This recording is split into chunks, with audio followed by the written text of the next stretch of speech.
Ever typed a half-formed thought into Google and it finishes your sentence? Or you simply mention to a friend how your tea always gets cold too fast and bam, ads for app-controlled smart temperature mugs start popping up everywhere? Coincidence? Or does Google just get you? Maybe a little too well. What if there's a silent, almost invisible force, an invisible puppet master, if you will, subtly shaping your online world, nudging your choices, and maybe even curating your reality? And what if I told you its stage is, well, basically the entire internet? Welcome to Janice Talks. Today, we're diving deep, and I mean deep, into a company that's more than just a company. We're talking about Alphabet, Google's parent. It's woven itself so deeply into our digital lives that it's less a utility and more like the air we breathe online. Its services, search, YouTube, Android, Chrome, Gmail, Maps. These aren't just tools, they're fundamental layers of how we experience the digital world. So, when I say Invisible Puppetmaster, I'm not talking about a shadowy figure in a cloak. No, this puppet master is Google's vast network of AI, its complex algorithms, and the mountains of data it collects. It operates subtly behind the digital curtain, pulling the strings of our online interactions and increasingly our real-world decisions, and often we don't even feel the tug. With billions of users and its services intricately woven into nearly every facet of our digital lives, Google is ideally suited for this invisible puppet master role. And boy, is it a profitable one. Alphabet reported a colossal $350 billion in revenue in 2024. But how exactly does this invisible puppet master achieve such figures? Well, the primary strings it pulls are financial, all stemming from advertising. Get this, 56% of that revenue flows from Google search, and YouTube ads contribute another 10%. And what's a secret ingredient making these ads so effective and valuable? You've got it, your data. They offer all these amazing services, many for free. But as the old saying goes, if you're not paying for the product, you are the product. Or more accurately, your data is. It's the currency in this vast digital economy. This isn't some altruistic public service. Google is meticulously extracting and processing your data to create prediction products sold to advertisers. So, let's unmask those strings, shall we?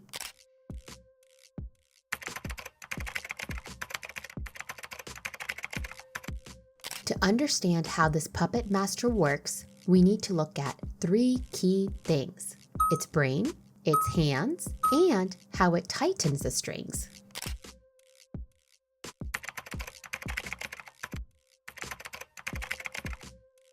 First, the brain. The data nexus. Think of Google's entire ecosystem as a colossal nervous system. Every search query you type, every YouTube video you watch, your location from Android and Maps, your browsing habits in Chrome, even the faces in your Google Photos, it all feeds into this central intelligence. And this data collection goes far beyond just your explicit commands or the content you actively seek out. The system is gathering an unprecedented volume and variety of information. So yes, it includes your search terms and the videos you've watched, but it also logs every click on an ad, your voice commands, the specific apps you use on your Android phone, your fully synced Chrome browse history, and if you use Google for calls or messages, yup, potentially those detailed logs too. Beyond that, it's the subtle signals, your inferred interests, perhaps even your emotional responses as indicated by your activity. This isn't just a snapshot. It's a continuously updated, minutely detailed digital dossier. And how does it gather all this? through a host of technologies: cookies that remember your browser, pixel tags that track if you've opened an email, unique app identifiers, and of course, massive server logs and databases. It's a finely tuned data harvesting machine. Even your Android device periodically phones home to Google, sending info about itself and what apps you've got installed. Just checking in, you know? Google's official line: this data helps provide better services. And it does. Things like personalized search, relevant ads, and YouTube videos that you are interested in. But the sheer scale of this collection, often happening quietly in the background, means most of us are unaware of just how comprehensive these digital profiles are. It's designed to be frictionless, almost invisible.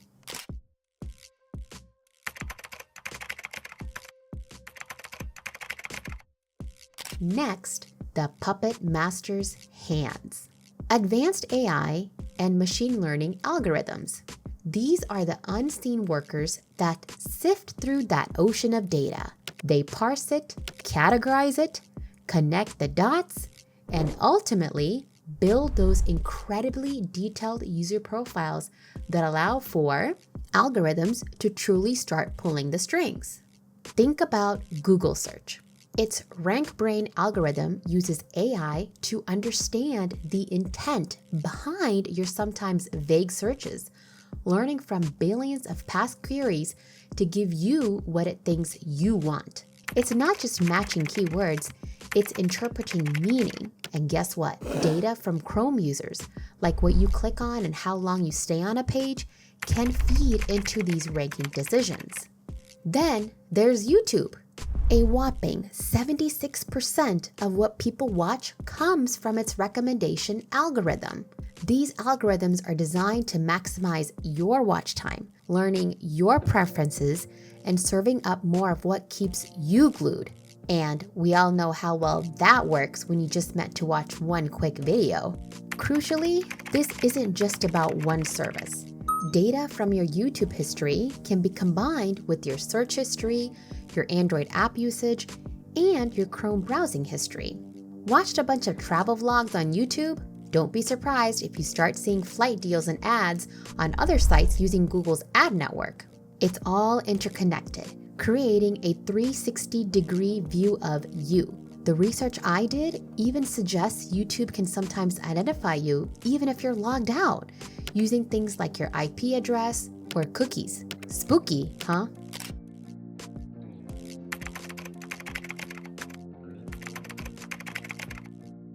Finally, the feedback loop. This is how the puppet master tightens its strings, making its influence more precise and harder to spot. Every time you interact, a click, a search, a video watched, even how long you pause on a certain piece of content, you're sending signals back to the system. This new data refines the algorithms. Your profile gets updated. The predictions about your behavior get sharper, and the content and ads you see become even more tailored. It's a powerful self-optimizing cycle. The more you use Google services, the better it understands you, and the more effective its subtle guidance becomes. It's like a music streaming app that really gets you. It learns what you like, then its suggestions for the next song are so spot on. It feels like it's reading your mind. You're enjoying the music, but the app is gently steering your listening journey, one perfect track at a time.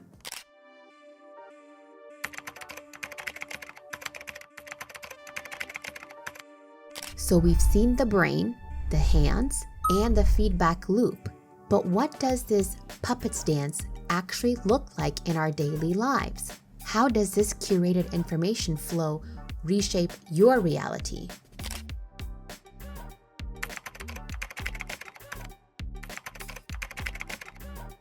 Let's talk about your worldview. Google search rankings and YouTube recommendations effectively become the editors for a vast amount of the information billions consume.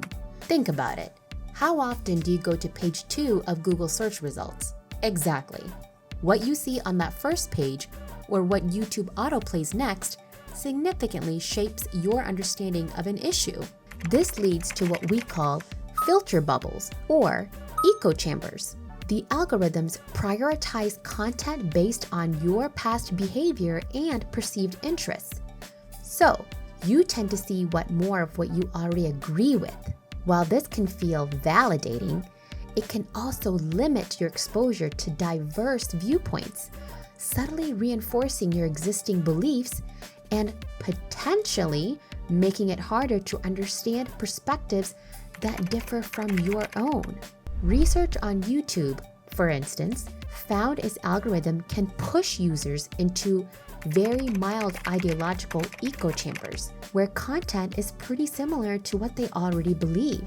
Some studies even suggest YouTube's algorithm might subtly nudge users towards a more conservative viewpoint on average, regardless of where they started.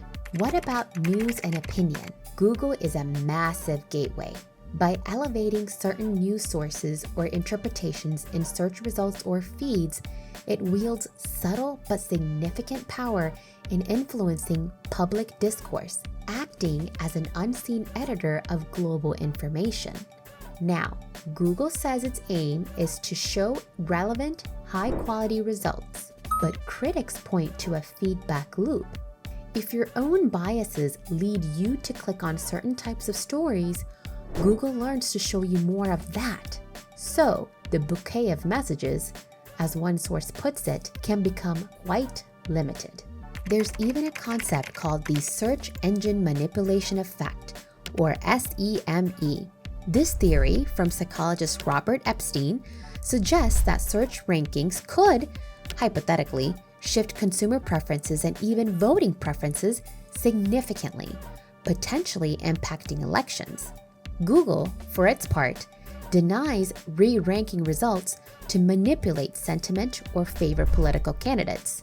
But the potential for such influence, given the scale, is something to be aware of. Searches for good versus bad political candidates, for instance, can yield very different reinforcing results, even from the same underlying sources.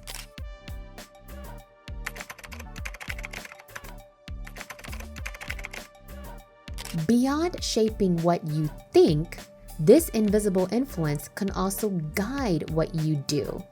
Consider economic influence. For businesses, being visible on Google search or through its ads is make or break. Google acts as a critical gatekeeper, dictating customer flow. This isn't just about big companies. Small businesses live and die by their Google ranking or their ability to afford targeted ads. Then there's behavioral nudging. From those eerily specific product recommendations to the route Google Maps suggests, or even health prompts. These data-driven suggestions influence our daily choices, our consumer habits, maybe even bigger life decisions, often in ways we don't consciously register. Think about it. How often do you just accept the top recommended route or product? It can even touch your career. Google's algorithms are present in many job search tools and can play a role in resume screening. While designed to match candidates with opportunities, the underlying data and algorithms could subtly influence who sees what job and whose resume gets prioritized, potentially shaping career paths.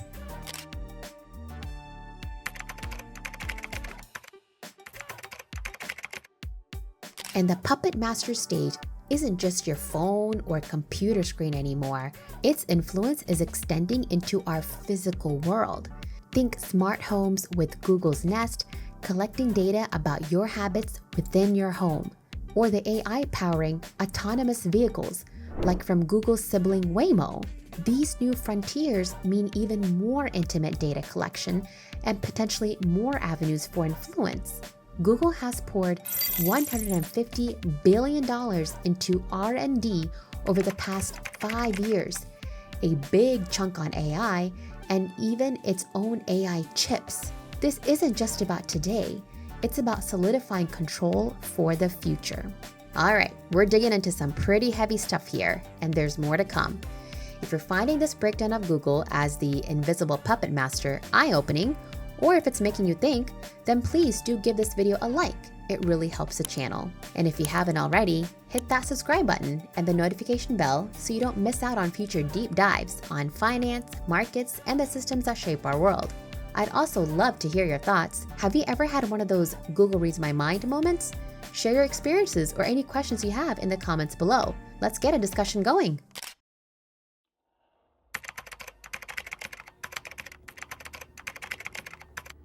Now, let's pull back the curtain further. When one entity wields so much silent, pervasive power through these unseen strings, it inevitably raises some critical, ethical, and philosophical questions about our freedom and privacy.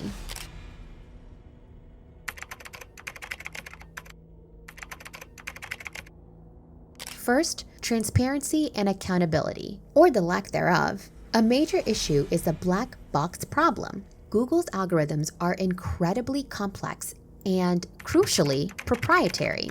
Their inner workings are trade secrets. So how can we, the public, or even regulators, truly scrutinize how this puppet master makes its decisions if we can't see inside the box? We see the output, the search results, the recommendations, but not the why or the how in detail. Then there's algorithmic bias. AI systems learn from data, and data is often a reflection of existing societal biases. So, if the data is skewed, the algorithm can be too, sometimes with serious consequences. We've seen examples.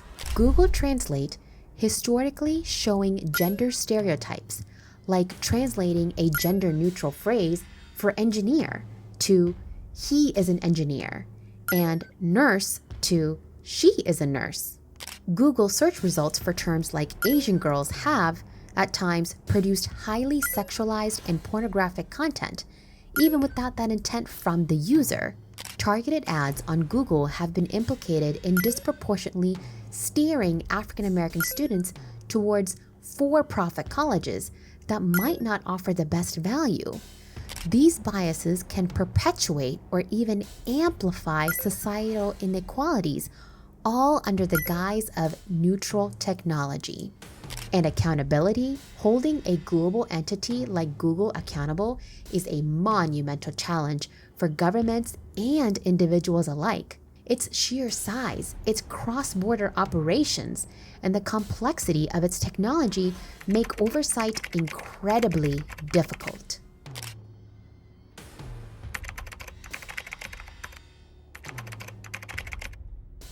This brings us to the big one, privacy. We get immense value from Google's free services, but we're constantly making an implicit trade, our personal data for that convenience.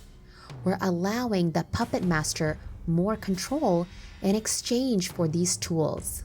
Now, Google emphasizes user control. They say their products are secure by default, private by design, and that users are in control with tools like activity controls to pause data saving, auto-delete features, and a privacy checkup. And these tools do offer some level of management. However, let's look at the fine print and the track record. Critics argue that users still have limited control over the fundamental collection. Privacy policies can be complex, using vague language and sometimes dark patterns. Design tricks that nudge you into accepting terms without fully grasping them. Data is often stored indefinitely, though auto-delete options are improving. And there have been incidents. A 2018 Associated Press investigation found Google still tracked user locations even if location history was off.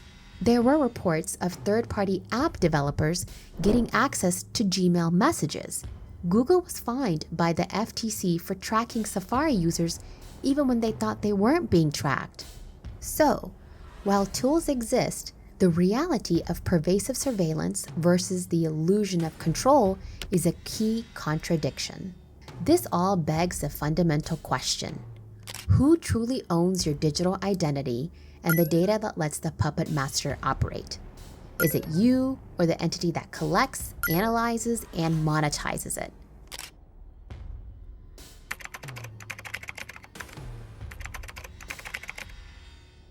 This leads to perhaps the deepest question: our autonomy, our ability to make our own choices. If algorithms are constantly anticipating our needs, suggesting our next purchase, creating the news we see, are our decisions truly free?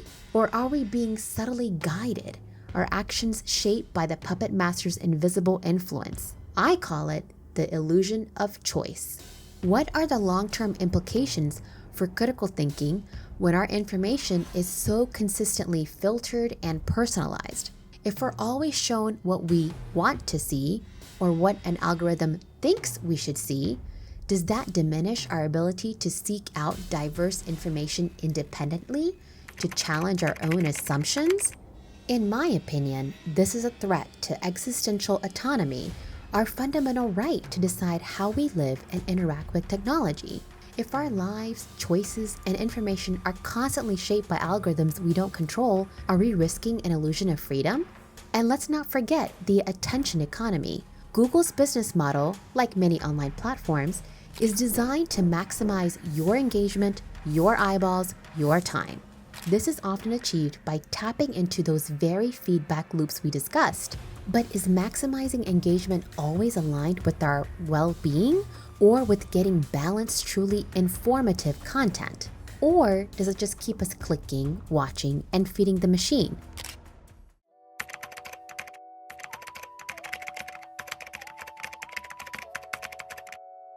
So, Google, the invisible puppet master.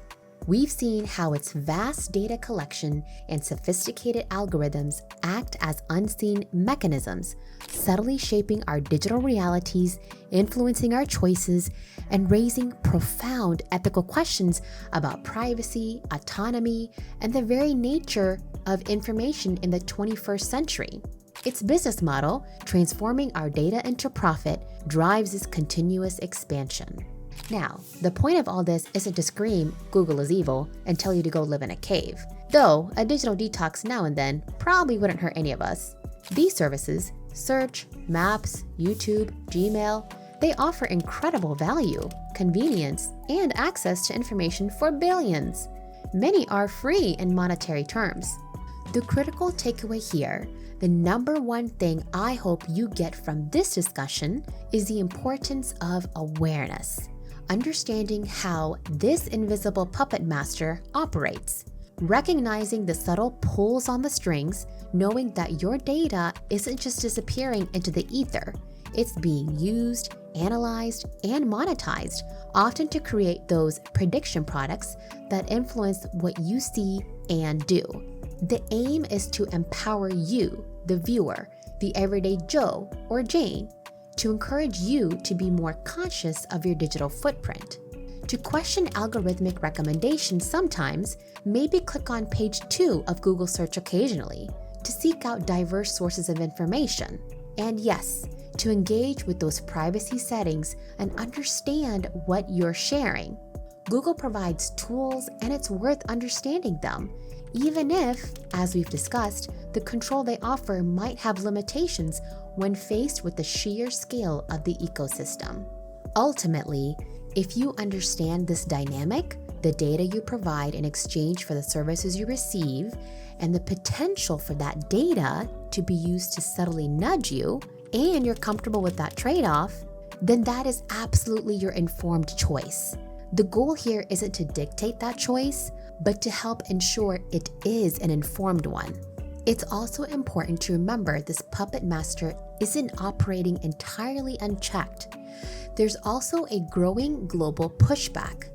We see landmark antitrust cases in the US and the EU challenging Google's monopolies and aiming to foster more competition. Privacy regulations like GDPR are forcing changes. It's an ongoing tug-of-war between immense corporate power and the forces trying to ensure a more equitable and transparent digital future. So, I leave you with some questions to ponder.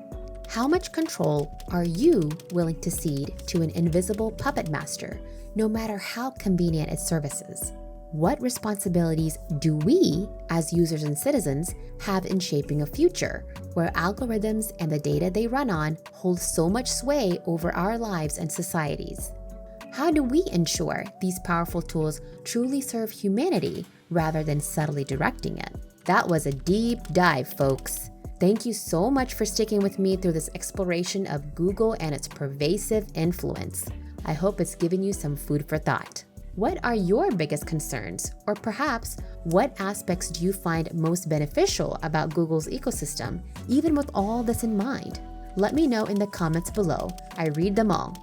Don't forget to like this video if it brought you some value. Subscribe for more content that aims to peel back the layers of the financial and digital worlds, and hit that notification bell. Thanks for watching Janice Talks. Stay curious, stay critical, and stay aware.